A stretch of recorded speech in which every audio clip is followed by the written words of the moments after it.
light up there. That thing's so bright. All right. Going live in 3, 2. We ain't got no wings, but we still wanna fly. Welcome to another episode of Within the Story. I'm your host for the evening. Oh, well, I guess any other time. I'm Moody Black, and I'm sitting here once again in Nashville, Tennessee. I'm with my bruh. I mean, this dude has like been holding it down here in Nashville for a minute. And I've learned so much incredible stories, man, about this brother here. But we got none other than my man, FRIZZY. What's going on, in the good building, people? man. What it Moody is. Black got me in the house. He got me in his house. Literally, me in the house. For real. But yo, man, my man FRIZZY is a poet, man.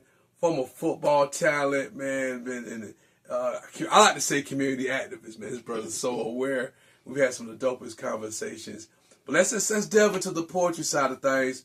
Like, what got you into poetry? I know you shared it with me, but I want our audience to really get the full scope of like why you who you are right now and what drove you to be passionate about the poetry, a part of your life. In living life and experiencing the things in life as I've experienced them, it kind of forced me to step out, to be about speaking and saying things that needed to be said in order to create change. So that's my chosen path, to be about change, to be about reaching out and about positivity for community. Facts.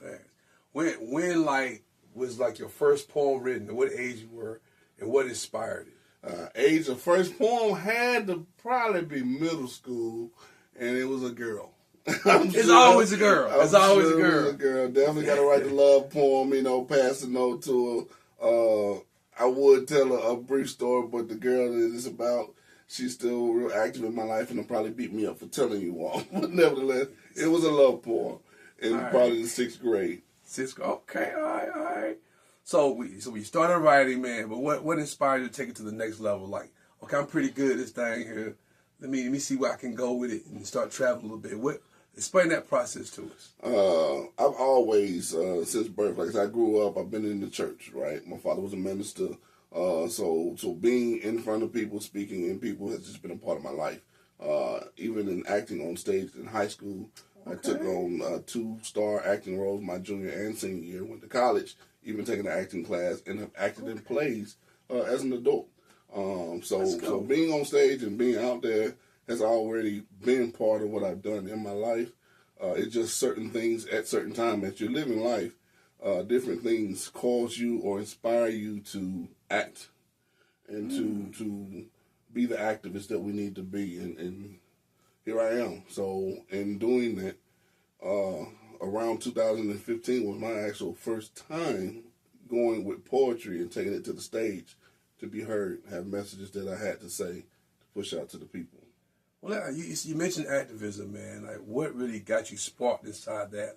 Like, I know you have an extensive football career, and you started like working and doing stuff for the community. Kind of walk us through that right now. Well, in seeing us as a people, I grew up very different from a lot of people, but at the same time, not too different. We can grow up in environments that we have people around us that create our success from them being successful and just ignorant of who they are and how that actually affects you. So, and in doing that, seeing that and understanding eventually at some point in my life, everybody didn't have that opportunity. Right.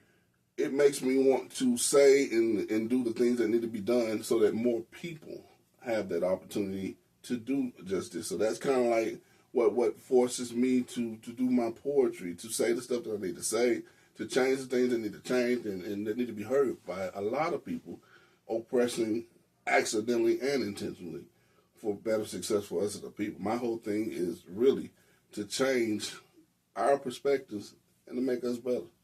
Just in a nutshell. And that just, it drives me to doing any and everything that I can for what I consider as far as my definition is better. I love it, man. I love how you bring community together, not just physically at your poetry venue. Shout out to the Island Vibes restaurant, man. Man, go get you some jerk. Fat. The food is just delicious. We had a great time at the venue. A lot of dope poets came through, and I had the honor of performing there.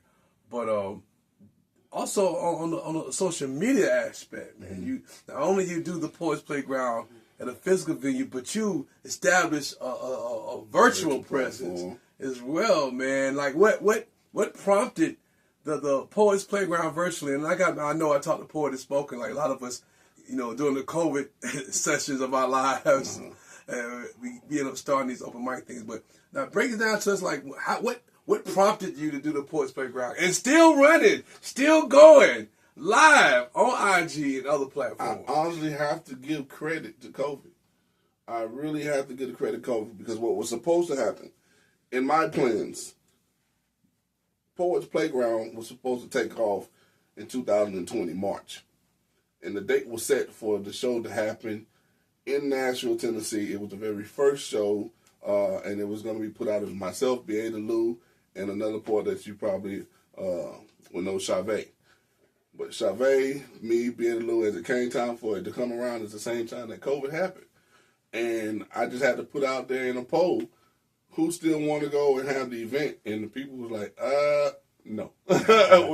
We're not taking no chances or anything like that. But I was like, okay, still this playground got to start. And I, being creative as I am, using social media, knowing that there's people out here, it has a farther reach to connect with a lot more people and still be able to get us all together. I said, well, I'll do it online.